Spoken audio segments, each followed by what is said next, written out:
which is very revelatory, as you know, about Meghan and Harry, I got absolutely no help from the palace whatsoever. On the contrary. Tom Bower's investigation doesn't argue whether Meghan Markle is liked or disliked. It focuses on something far more damaging: the sheer number of people who have ended up publicly opposing her after knowing her personally, working with her, or defending her. From Hollywood insiders to British journalists, from former partners to family members, the pattern is consistent. Relationships begin warmly, expectations rise, and then often suddenly those same people are cut off, criticized, or left to deal with the fallout alone. Bower's work suggests this isn't coincidence. That Meghan has got no real income anymore. She's finished. My royal family, this is my country. Prince Harry is my Prince Harry. So you're jealous? I'm not jealous of Meghan. Who wants to be Meghan Markle? Like, I'm unpopular. I'm known as the biggest bitch in Britain. The only person in Britain who's more unpopular than me, Meghan Markle. It's repetition. What makes this story explosive is not one allegation, but accumulation. Critics lost careers. Media figures were silenced or pushed out. Family relationships collapsed beyond repair. Former friends describe being ghosted the moment they stopped serving a purpose. According to Bower, Meghan didn't merely clash with individuals, she collided with entire institutions, from the British press to the royal household itself, leaving behind anger, resentment, and unresolved disputes. Financial independence was supposed to be the payoff. After leaving royal duties, Meghan and Harry positioned themselves as self-made, media-savvy power players. Yet reports now question whether that independence delivered what was promised.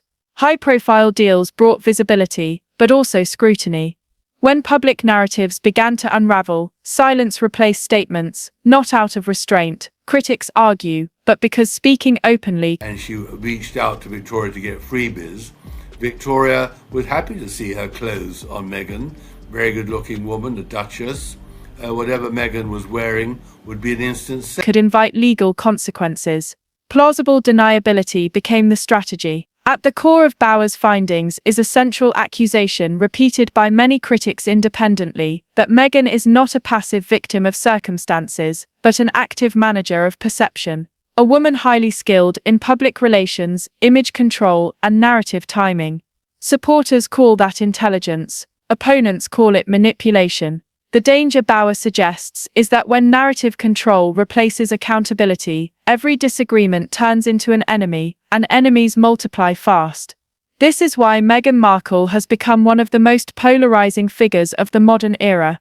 Not because everyone hates her, but because too many people who once stood close to her now stand firmly against her. When that happens across Hollywood, critical, because at that moment last year she was about to promote her Netflix series and didn't want to firstly be seen with Harry. Politics, media, and family. The question is no longer about bias or racism or tabloids alone.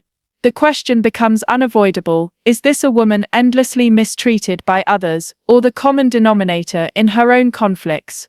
What complicates this question further is how consistently the fallout follows the same arc: initial enthusiasm, public support, quiet doubts, then, eventually, open criticism or total severance. Tom Bower documents how this cycle appears, not once or twice, but repeatedly, across different phases of Meghan's life. Long before royal titles entered the picture, similar tensions reportedly emerged in Hollywood, among colleagues, partners, and industry figures who later described feeling used, sidelined, or erased. Critics argue this suggests not bad luck. Only one Meghan I can actually still be civil to, and it's the one sitting to my left. The other one. You know, she's getting back into acting, Piers. I'm sure you saw that. She's shooting a movie now.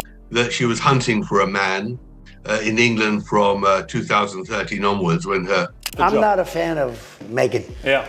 I'm not a fan. And I wasn't right from the beginning. What did you make of what she and Harry said to you? I think poor Harry is being led around by his nose. And I think he's an embarrassment. But behavioral consistency. Another element Bower highlights is timing. Breaks often occur at moments of transition, when Meghan's status rises, when new opportunities appear, or when old connections no longer align with her next chapter. To supporters, this looks like growth and reinvention. To critics, it looks transactional. They argue that loyalty appears conditional, and once a relationship no longer serves a strategic purpose, it becomes disposable. That perception, fair or not, fuels resentment and hardens opposition. Public silence has also played a critical role. When accusations surface, Meghan rarely responds directly. Instead, statements come indirectly, through sources, friends, or carefully framed interviews, months or years later. Bauer suggests this approach protects her legally, while keeping narratives fluid. Detractors see this as avoidance. Supporters see it as restraint. Either way, the lack of direct engagement allows disputes to fester, turning private grievances into long-term public conflicts. There is also the issue of escalation. Many critics did not begin as enemies. Some defended Meghan early on, publicly, and at personal risk. When those same individuals later questioned her claims or behavior, the response they faced, social backlash, professional consequences, or public vilification, deepened the divide. Bauer notes that when disagreement is treated as betrayal, reconciliation becomes impossible. Lines harden, sides form, and criticism becomes permanent. Ultimately, Tom Bauer's work doesn't ask viewers to like or dislike Meghan Markle. It challenges them to observe patterns without emotion, to step back from headlines and examine outcomes.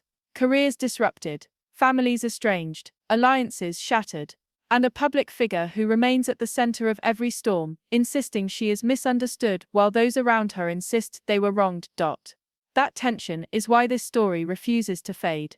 It's not sustained by tabloids alone, but by unresolved contradictions. Independence paired with dependence on publicity. Calls for privacy alongside global exposure. Claims of empowerment shadowed by accounts of control. As long as these contradictions remain unanswered, the debate will continue. And that leaves the audience with the same uncomfortable question Tom Bauer's investigation quietly raises. When conflict follows someone across every environment they enter, at what point does coincidence end and accountability begin? Markle is the biggest hypocrite there is. What does Meghan Markle do? Oh, we've got to save the planet, save the planet. Oh, do one good thing every day. Oh, blah, blah, blah, blah. Then what does she do? Get on 4 private flights to wherever land at £400,000 a week hire, and then uses up half the CO2 emissions that anyone else might have had. It's pure hypocrisy. And what is she really? She's a no one. She's a divorcee. When did we want a divorcee in the royal family?